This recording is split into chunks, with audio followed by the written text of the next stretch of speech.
Vamos a falar un pouco da Hispania romana, de como era esa sociedade que se formou despois da conquista por parte dos romanos do territorio da Península Ibérica. Bueno, imos a empezar falando un pouco da sociedade. Pois a sociedade, isto é repetir o repetido de sempre. Había unha cúspide que, en este caso, estaba formada por, sobre todo, xente conquistadores vidos de Roma, romanos, familias asentadas, que, despois da conquista, pues, adquiriron grandes latifundios, grandes extensións de terra, e que eran os patricios, e que eran a casta fundamental, a predominante na sociedade. Por debaixo dela, pues, estaban, basicamente, familias indígenas, romanizadas, que ocupaban importantes cargos no goberno. Todo isto era un pouco a principio, porque despois estas dúas, as familias indígenas, foronse romanizando e estas dúas clases pois foronse mezclando e quedando nunha sola. Incluso, pois, xente pertenecente a familias, tanto patricias como indígenas nacidas en España, chegaron a ser emperadores de Roma, como Traxano, Adriano ou Teodosio. E debaixo de todo isto, pois, estaba a plebe. A plebe, pois, eran os de sempre, os campesiños, artesáns, tendeiros, etc. E despois de todo, por debaixo, pois, estaban, como sempre, tamén os escravos. Os escravos, nun principio, pois, eran a xente, os habitantes orixinarios do país que se sublevaran contra os romanos ou que non se someteran voluntariamente aos romanos, que foron convertidos en esclavo e postos a traballar nos latifundios ou nas minas, ou nas tarefas domésticas. E despois, pois, había esclavos que proviñan de comprados de xente que proviña de outros territorios. Había un comercio de esclavos moi importante, e tamén os descendentes de esclavos. E tamén, como vimos en Roma, pois, había os libertos, que eran eses esclavos que eran liberados polos seus antigos propietarios, que pasaban a ser homes libres. A economía desta sociedade, pois, en que se baseaba? Baseábase fundamentalmente na agricultura. Era unha sociedade agrícola, pero tamén os romanos dedicáronse a explotar intensivamente os recursos naturais, sobre todo a minaría. Empezamos pola minaría un pouco e,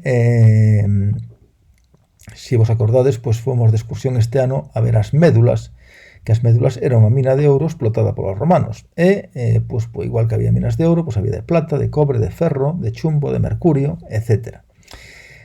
E, fundamentalmente, pois, había a produción agrícola en grandes latifundios, e os romanos, pois, introduciron novas técnicas, e unha delas, importante, é o arado romano. O arado romano inda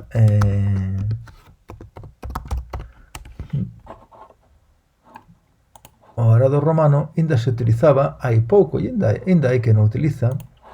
Ainda algún das vosas casas ou nas casas dos vos avós vistes arados deste tipo. Pois este é o típico arado romano. Este permitía unha maior productividade porque permitía penetrar máis profundamente na terra e airear mellor esa terra. E tamén introduciron outras técnicas como o barbeito, que o barbeito, pois, era deixar sin cultivar unha parte do campo para que se recuperase para o ano seguinte. Entonces había esas rotacións bienais que un ano se cultivaba nun lado e outro noutro. E, como decíamos, a tipo de explotación, pois, eran os latifundios, as villas, como veíamos tamén cando falábamos de Roma, que estaban traballados por escravos. Había unha serie de actividades artesanais tamén importantes, como a produción de cerámica, as ánforas en Lugo. Se vedes o vídeo ese de Lugo, pois veredes que a parte norte da cidade, pois, estaba formada fundamentalmente, ali vivían alfareiros, xente que se dedicaba a traballar o barro, a alfarería. E a produción de aceite, de viño, que toda moita parte dela iba para Roma, para a cidade de Roma, que tiña 1 millón de habitantes daquela. O liño, o esparto, a salga de peixes, o garum, do que falábamos algún día, esa salsa que se facía ca maceración de tripas, peixes podres e todas estas cousas que se producían na zona mediterránea. E tamén había moito comercio, sobre todo porque había unha densísima rede de comunicacións. A parte da comunicación naval, pois os romanos construíron unha inmensa rede de calzadas, que temos aquí un mapa das calzadas romanas, que hoxe en día sabemos por onde iban porque había un libro que era unha especie de guía turística que se chama o seu itinerario de Antonino, que nos di por onde ian as principais calzadas. Aquí, por exemplo, temos a Astúrica Augusta, por como vai unha vía Brácara Augusta, outra que tira para Lugo, de Lugo tira unha para Brácara e outra para Flavium Brigantium, que era aproximadamente a Coruña. Bueno, todas estas vías que había por aquí que, como vimos ao principio dese tema, pues era por onde circulaban os transportes terrestres, e aparte deso, pues a comunicación por mar tamén era moi importante, co cual pois o comercio tamén era importante, circulaba a moeda exportábase pois todos estes produtos, sobre todo pois a Roma e a outros sitios tamén. Temos aquí pois as médulas e temos bueno, estas minas romanas que xa coñecedes perfectamente porque estuvemos ali vendoas este ano. Vale. Imos a falar un pouco do que é a romanización. A romanización, pois é que estes povos, non solamente en Hispania, sino no resto do imperio, pois ian adoptando a cultura, a lingua e as costumes romanas pouco a pouco. Inda que seguían falando, pois a mellor os seus dialectos ou idiomas locais, pois tamén empezaban a falar latín. Aquí establecíanse antigos lexionarios que eran de outros sitios que falaban en latín e establecíanse unos modelos de construcción das cidades e unos modelos de construccións de obras públicas, de vías de comunicación, etc., que eran comunes a todos os lugares do imperio. Aquí vemos, por exemplo, o anfiteatro de Itálica que está ao lado de Sevilla, que era en pequeno pois unha imitación do Coliseo de Roma, ou o Teatro de Segóbriga, que está na provincia de Cuenca, que era pois unha imitación dos teatros de outros sitios en Roma. Entonces, en que consistía a romanización? Pois principalmente na imposición do latín, o latín convertirse na lingua de todo o imperio. E do latín proceden o galego e o castelán, a parte do francés, bueno, é a maior parte das linguas que temos na zona sur de Europa. Tamén se impuxo a religión romana. En todas as grandes cidades como Lugo había un Capitolio onde se adoraban a Xúpiter, Xuno e Minerva e outros deuses romanos, pero como decíamos, os romanos tamén adoptaban os deuses locais e permitían todo tipo de cultos, co cual a xente de aquí adoraba os deuses locais, os romanos adoraban tamén os deuses que viñan, adoraban os deuses locais, etc. Non había ningún tipo de problema en ese sentido. Como decíamos tamén, os romanos crearon ou desenvolveron cidades, non eran moitas, pero, bueno, tedes aquí un mapa onde vedes as principais cidades que había. Aquí temos a Brigantium, Flavium Brigantium, que era a Coruña, Lucus, Brácara Augusta, Aquas Caldaes, que é Caldas de Reis, Astúrica, que é Astorga, Lucus Astorum, e Lugo, este de Asturias,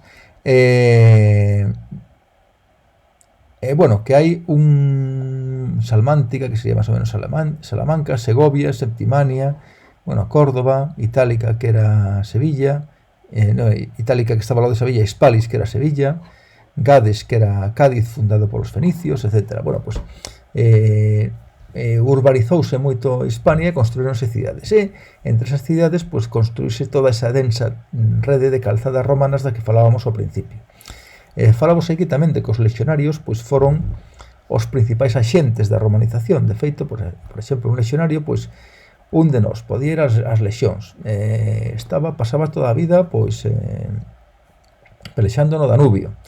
Un de Lugo, por exemplo, ali pois tiña que falar latín porque os seus compañeros de lexión, pois un era da Dacia, outro era do norte de África, outro era de outro sitio, entre si entendíanse todos en latín. Adoptaban durante esos 25 anos que pasaban na lexión a cultura romana, e cando se establecía o xubilarse en algún sitio, pois aí eles eran todos os que establecían xuntos, os que se xubilaban xuntos, pois a mellor formaban unha cidade, e esa cidade pois era unha cidade totalmente romana, porque adoptaban todas a lingua, a cultura e as tradicións dos romanos que aprenderan durante a súa estancia nas lexións. Entonces axudaban a romanizar os indígenas que vivían todo ao redor deles. En Roma, pois en España, construiu pois un montón de obras públicas en esas vías para comunicar as vías. Por exemplo, este a Ponte Vivei, que está na Pobra de Tribes, é unha ponte romana que é a máis importante de Galicia, que está en uso, ainda se pasa en coche por ela.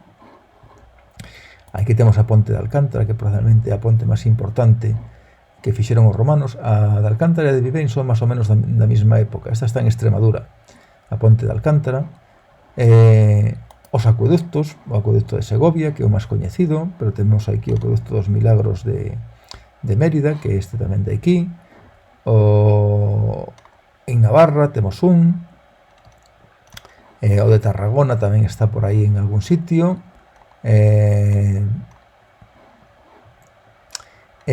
etcétera. Bueno, que construían grandes obras públicas, sobre todo para levar as augas ás cidades. En Lugo había un acueducto que traía auga desde o Castro da Piringalla hasta o Castelo en Aquae, que estaba na Plaza de Santo Domingo. Aquí quedan restos, como decíamos, que se atopan diante da Diputación Provincial, e na zona a única zona onde había arcadas, pero non moi elevadas, que isto sería unha reconstrucción ideal, pois sería na zona da Plaza da Milagrosa, que había que salvar aí un pequeno desnivel. No resto, pois estaba prácticamente a ras de chan. E en algúns casos pois non era máis que isto, eran unhas tuberías de pedra por onde viña a auga que chegaba ao Castelo en Aquae, que estaba aí en Santo Domingo. Outros monumentos típicamente romanos, os arcos conmemorativos, como o Arco de Bará en Tarragona, o Teatro de Mérida, que é probablemente o teatro máis importante en Hispania. Bueno, probablemente non é o máis importante, el Teatro Romano de Mérida. Bueno, pues en isto consistía a romanización, en a adaptación das formas de vida, da cultura, da lingua, do dereito e das formas de construir dos romanos en todo o Imperio Romano. E con isto rematamos este capítulo dedicado a Roma, e o seguinte pois será dedicado un pouco á romanización en Galicia.